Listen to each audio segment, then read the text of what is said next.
Hello everyone, आज मैं श्रेयस राजा हिंदी की साहित्य सागर पुस्तक की पहली कहानी बात अठन्नी की आप लोगों को समझाने वाला हूँ।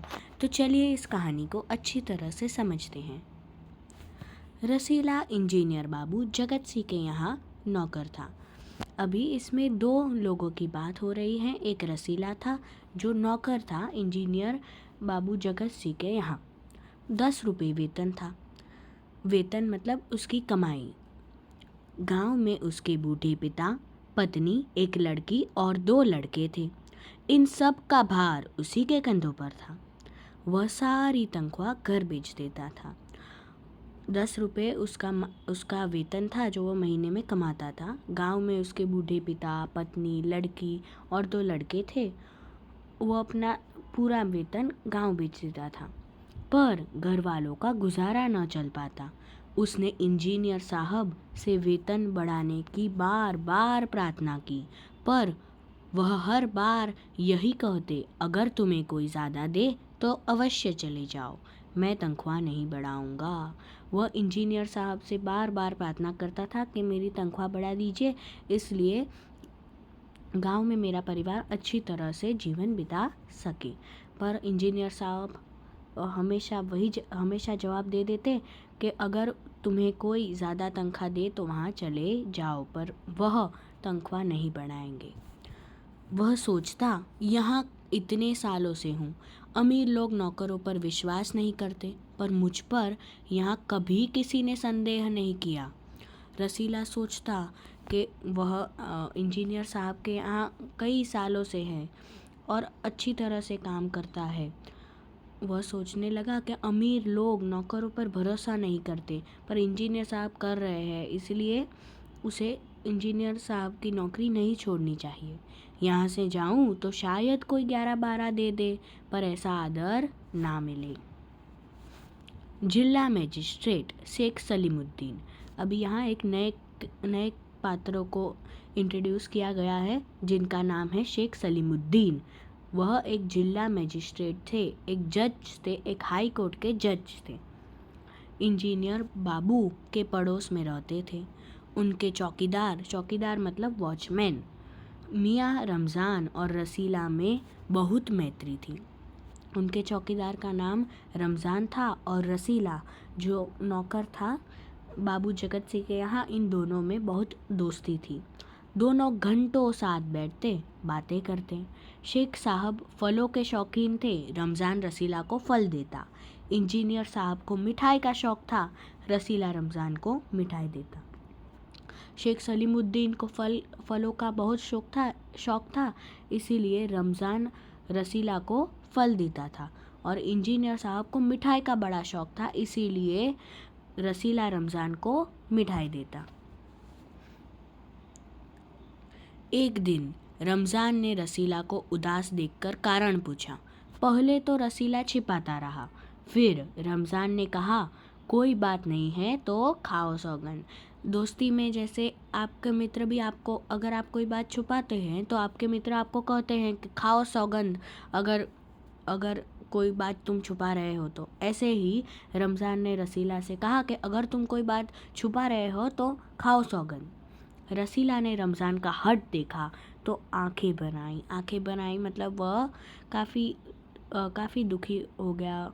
वह सोचने लगा कि कितना अच्छा मित्र है, मेरी कितनी कद्र करता है। बोला, घर से खत आया है, बच्चे बीमार है और रुपया नहीं है, तो मालिक से पेश की मांग लो, ऐसा रमज़ान ने कहा। कहते हैं 1 पैसा भी न दूंगा। पेशगी मतलब एडवांस में पैसा मांग लो, ऐसा रमज़ान ने कहा कि रसीला को एडवांस में पैसा मांग लो। तब रसीला ने उसका क्या जवाब दिया? रसीला ने कहा कि मैंने मांगे पैसे, पर उन्होंने कह दिया कि वह मुझे कुछ नहीं देंगे। रमज़ान ने ठंडी सांस भरी, सोचने लगा। उसने रसीला को ठहरने का संकेत किया और आप कोठरी में चला गया। आप कोठरी मतलब रूम। थोड़ी देर बाद उसने कुछ रुपये रसीला की हथेली पर रख दिए। थोड़ी देर बाद वह बाहर आया आप कोठरी से और कुछ रुपये और अपने साथ कुछ रुपये लाया था, जो उसने रसीला के हाथ में रख दिए। रसीला के मुंह से एक शब्द भी न निकला। वह सोचने लगा, बाबू साहब की मैंने इतनी सेवा की, पर दुख में उन्होंने साथ न दिया। रमज़ान को देखो, गरीब है, परंतु आदमी नहीं, देवता है, ईश्वर उसका भला करे। जैसे ही रमज़ान ने रसीला को पैसे दिए, तभी रसीला सोचने लगा कि मैंने इंजीनियर बाबू जगत सिंह के यहाँ कितने साल नौकरी की, कितना काम किया उनका, पर उन्होंने बुरे समय में मेरी कोई सहायता न की। परंतु रमज़ान कितना अच्छा है कि वह खुद भी गरीब है, तो भी उसने मेरी सहायता की। रसीला के बच्चे स्वस्थ हो गए। उसने रमज़ान का ऋण चुका दिया। ऋण मतलब कर्ज। केवल 8 आने बाकी रह गए।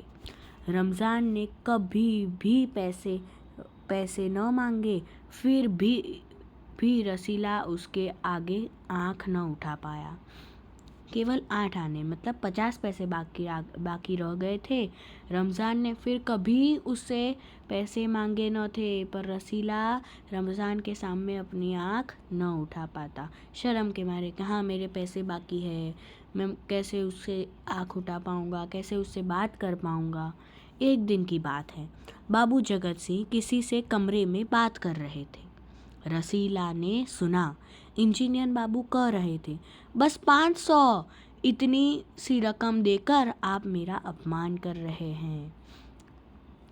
एक दिन की बात थी, बाबू जगत सिंह अपने कमरे में बैठे थे और किसी से बात कर रहे थे। और फिर उन्होंने बात की कि बस 500, इतनी सी रकम देकर आप मेरा अपमान कर रहे हैं। अंदर कमरे में कुछ रिश्वत का काम चल रहा था।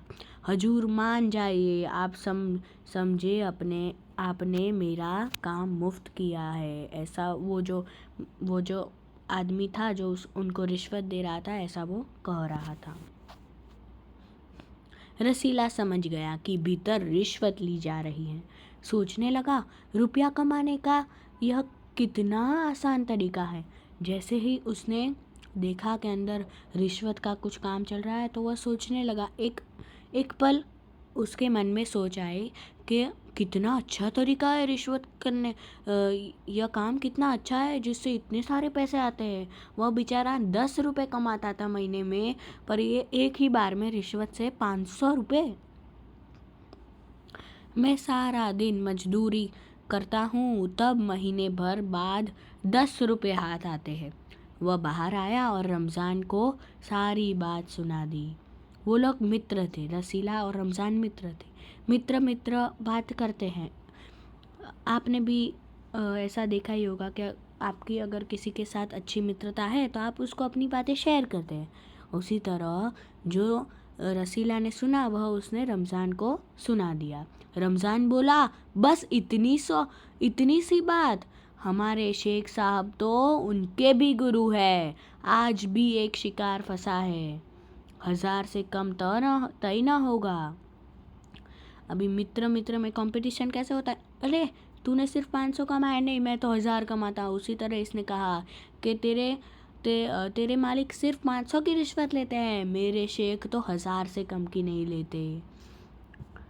भैया, गुनाह का फल मिलेगा या नहीं यह तो भगवान जाने, पर ऐसी ही कमाई से कोठियों में रहते हैं। रमज़ान का कहना यह है कि गुनाह का फल मिले या ना मिले, पर यह लोग ऐसी ही कमाइयों से कोठियाँ मतलब बंगलों में रहते हैं, बड़े बड़े बंगले, बड़े बड़े विलाओं में रहते हैं। और एक हम हैं कि परिश्रम करने पर भी हाथ में कुछ नहीं आता।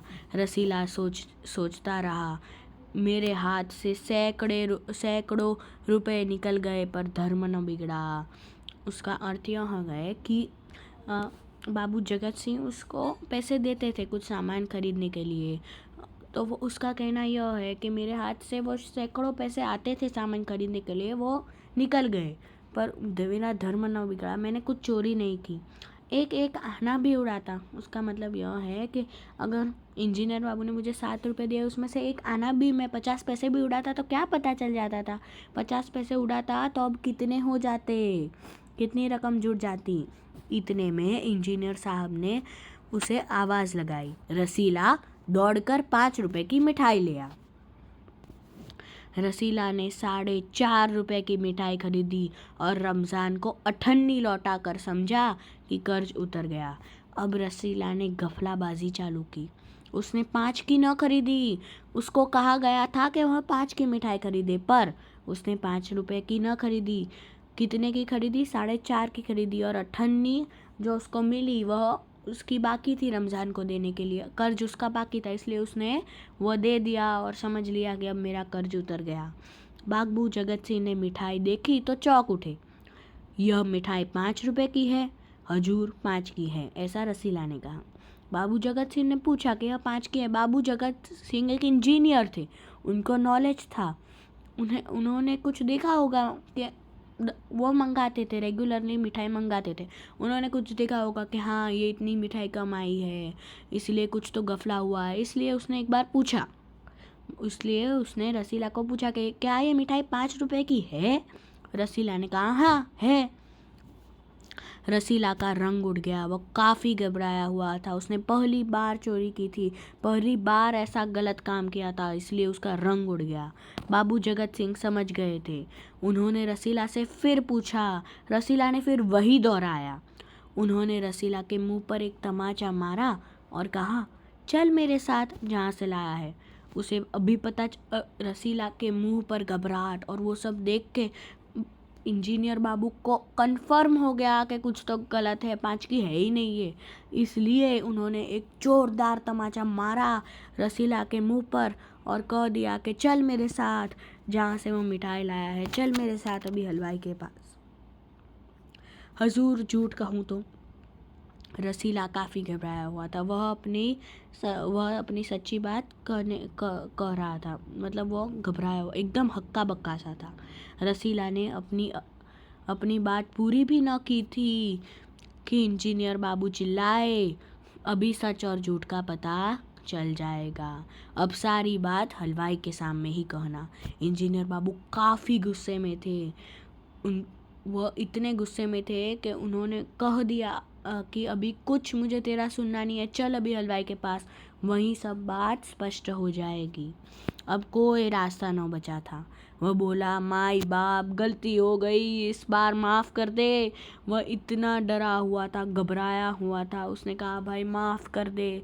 उसने पैर पड़े इंजीनियर बाबू के, गलती हो गई, पहला गुनाह है, माफ़ कर दो भैया, माफ़ कर दो। इंजीनियर साहब की आंखों से आग बरसने लगा। आंखों से आग बरसना एक मुहावरा है जिसका अर्थ है खूब क्रोधित हो गए। वो इतने बहुत क्रोधित हो गए। उन्होंने निर्दयता से रसीला को खूब पीटा, फिर घसीटते हुए पुलिस थाने ले गए। मारा पीटा बेचारे रसीला की खतरनाक हालत कर दी और फिर उसे पुलिस थाने ले गए। सिपाही के हाथ में 5 का नोट रखते हुए बोले, मनवा लेना, लातों की भूत बातों से नहीं मानते। उसने सिपाही को 5 रुपए की रिश्वत दी। इससे हमें यह पता चलता है कि वो कितना रिश्वत खोर था। 4.5 रुपए 4.5 की वो मिठाई लाया, मतलब सिर्फ अठन्नी के लिए, एक अठन्नी के लिए उसने 5 रुपए की रिश्वत दी और पुलिस वालों के कहा कि और मारो इसको, ये लातों के भूत है, कभी बातों से नहीं मानते। दूसरे दिन मुकदमा शेख सलीमुद्दीन की कचहरी में पेश हुआ। रसीला ने तुरंत अपना अपराध स्वीकार कर लिया।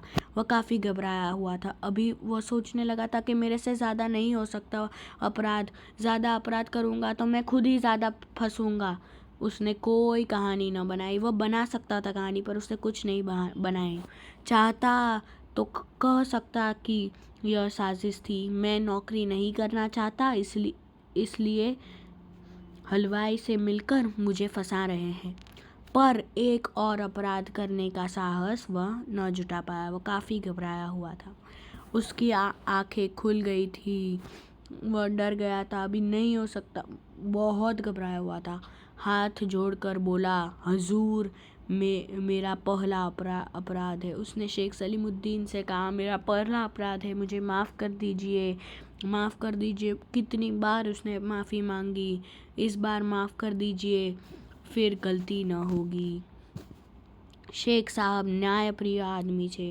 न्यायप्रिय आदमी यहाँ इसलिए कहा गया है कि वह सारे रूल रेगुलेशन सब मानते थे जो जुडिशरी में लिखा गया है। उन्होंने रसीला को 6 महीने की सज़ा सुना दी। अपने भारतीय संविधान में भी लिखा है कि अगर ऐसा गुनाह हो, कोई चोरी हो, तो मतलब कितने महीने की सज़ा, और वो सब लिखा होता है। तो उसने 6 महीने की सज़ा सुना दी। किसको? रसीला को। और रुमाल से मुंह पोंछा। 6 महीने की सज़ा सिर्फ अठन्नी चुराने के लिए। यह वही रुमाल था जिसमें एक दिन पहले किसी ने 1000 रुपये बांध कर दिए थे। इससे लेखक हमें यह कहना चाहते थे कि शेख सलीमुद्दीन कितने रिश्वतखोर थे, खुद कितना रिश्वत लेते थे, खुद इतना सारा रिश्वत लेते थे, पर दूसरों को सिर्फ 50 पैसे के लिए उसको 6 महीने की सज़ा सुना दी। फैसला सुनकर रमज़ान की आंखों में खून उतर आया। रमज़ान भी वहीं कचहरी में बैठा था। उसके आंखों में खून उतर आना मतलब वो खूब क्रोधित हुआ। उसे बहुत गुस्सा आने लगा, ये कैसे हो सकता है, सिर्फ अठन्नी तो चोरी की थी मेरे बेचारे दोस्त ने। सोचने लगा यह दुनिया न्याय नगरी नहीं अंधेर नगरी है। वह सोचने लगा ये दुनिया में न्याय बराबर नहीं हो रहा, यह न्याय नगरी नहीं है, अंधेर है, यह अंधेर न्याय नहीं है। चोरी पकड़ी गई तो अपराध हो गया। असली अपराधी बड़ी बड़ी कोठियों में बैठकर दोनों हाथों से धन बटोर रहे हैं। इसका अर्थ यह है कि एक छोटी सी चोरी पकड़ी गई तो बड़ा अपराध हो गया, पर जो असली अपराधी है, जो पीछे बैठकर बहुत सारा धन, कोठियों में बैठकर धन बटोर रहे हैं, उनका कुछ नहीं। और इस बेचारे अठन्नी के चोर को 6 महीने की सजा, उन्हें कोई नहीं पकड़ता। रमज़ान घर पहुंचा। एक दासी ने पूछा, रसीला का क्या हुआ? 6 महीने की कैद, ऐसा रमज़ान ने कहा। अच्छा हुआ, वह इसी लायक था। इससे हमें यह पता चलता है कि लोग कितने जलते थे एक दूसरे से। रमज़ान ने गुस्से से कहा, वो उसका दोस्त था तो उसे गुस्सा आ गया दासी पे। उसने दासी को गुस्से से कहा, यह इंसाफ नहीं है, अंधेर है, सिर्फ एक अठन्नी की ही तो बात थी। रात के समय जब 1500 के चोर नरम गद्दों पर मीठी नींद ले रहे थे, अठन्नी का चोर जेल की तंग अंधेरी कोठरी में पछता रहा था। यह कहानी लेखक सुदर्शन द्वारा लिखी गई है। यह आखिरी वाक्य का अर्थ यह है कि जब कि बड़े बड़े चोर आराम से मीठी नींद लेते हैं, बेचारा अठन्नी का चोर जेल की तंग अंधेरी कोठरी में पछता रहा था। धन्यवाद आपका यह कहानी मेरे आवाज़ में सुनने के लिए। प्लीज़ कमेंट में जवाब लिखिए आपको मेरा एक्सप्लेनेशन कैसे लगा, और please do like and subscribe our channel. Thank you for watching.